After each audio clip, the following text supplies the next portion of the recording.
इधर दुर्ग जिले के नगर पालिका परिषद अहिवारा में बड़े स्तर पर मुरुम उत्खनन का मामला सामने आया है। बताया जा रहा है कि पालिका के सीएमओ और अध्यक्ष की मिलीभगत में ये गोरख धंधा संचालित हो रहा है। दरअसल तालाब खनन का प्रस्ताव पुराना है, जिस पर पुनः प्रस्ताव किया जाना चाहिए था। वह भी सामान्य सभा और पीआईसी में प्रस्ताव पास कर खनन किया जाता, लेकिन जानकारों का कहना है कि इतने बड़े स्तर पर जहां हजारों घन मीटर की खुदाई कर लाखों के राजस्व वाले तालाब की खुदाई के प्रस्ताव को सामान्य सभा में पास किया जाना आवश्यक है।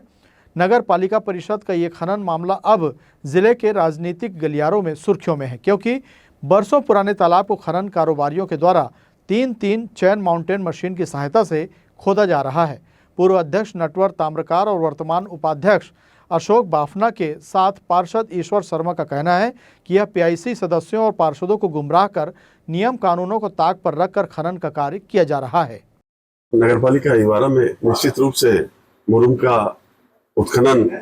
हो रहा है और इस विषय में मैं अध्यक्ष से, हमारे विद्यानंद कुशवाहा जी अध्यक्ष हैं, और यहाँ के अधिकारी से मैं जानना चाहा कि इनको किस आधार पे यहाँ से एनओसी मिली गई और जनहित का कार्य है। निश्चित रूप से होना चाहिए जनहित का कार्य, मगर किस नियम के अंतर्गत और कैसे, किस सुझाव से और कब इसका परिषद में पास हुआ, क्या हुआ, इसकी जानकारी जाननी चाहिए, मगर मेरे को अभी तक उसकी कोई जानकारी उपलब्ध नहीं हो पाई है। विवाद की स्थिति है और विवाद रहेगा, इसलिए कि इसका विधिवत प्रस्ताव नहीं हुआ है। जिस प्रकार से हमारे नगर पालिका उपाध्यक्ष अशोक बाफना जी, ईश्वर शर्मा जी, अनुज साहू जी,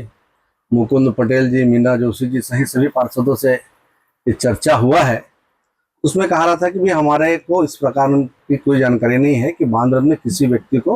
प्रस्ताव दिया हुआ है। तो बिना प्रस्ताव का और बिना परिषद की जानकारी का किसी को आप मुरुम उत्खनन के एनओसी दे देना, ये सरासर गलत है और सरकार को इस पर संज्ञान लेनी चाहिए। भारतीय जनता पार्टी की हमारी सरकार है और हम नहीं चाहते कि किसी भी क्षेत्र पे भ्रष्टाचार हो। ये जो खनन का जो कार्य चल रहा है, मुरुम खनन का, जो तालाब का गहरीकरण की बात हो रही है, तो वो तालाब की सफाई की बात हुई थी और ना ही ये पीआईसी में मुद्दा आया था और ना ही सामान्य सभा के बैठक में किसी प्रकार का प्रस्ताव आया गया।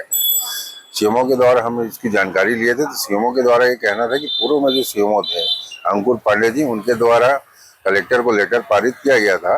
और उसके द्वारा उनको अनापत्ति प्रमाण पत्र दिया गया। उस आधार पे खनन का काम चल रहा है, ये जानकारी दिया गया। नहीं, पुनः प्रस्ताव बात तो नहीं हुआ था, मगर प्रस्ताव की बात की